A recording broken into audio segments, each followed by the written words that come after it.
Sinanong mo lang dyan kay Mama Edsa, tiyatanggap niya, hindi siya namimili, di ba? Hindi gaya ng ibang ano, ayaw, di ba?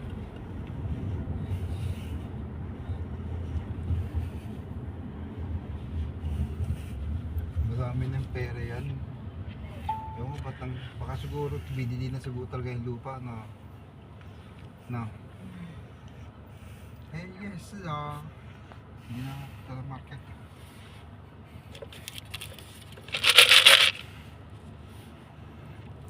Eh, sorry. Eh, ano mo muna ha? Anin mo muna yung guard ha?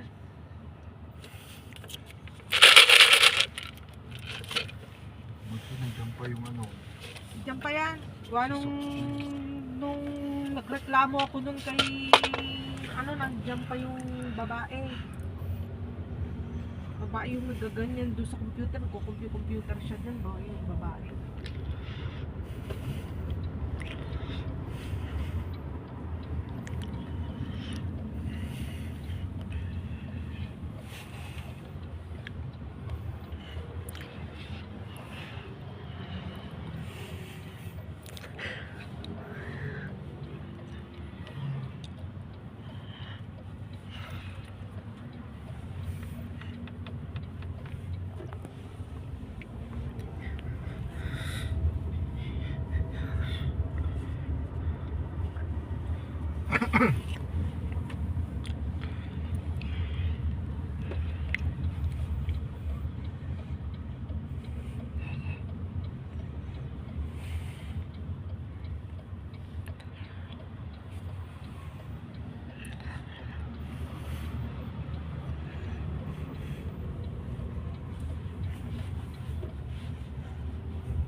O ano, bababa ka ba? Hindi na.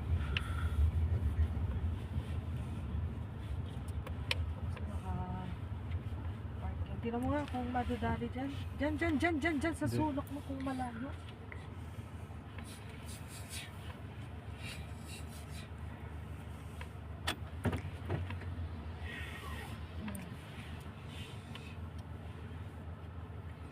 Ayun pa oh. Ayun oh, meron pang nag-ano dun eh. Sa ano?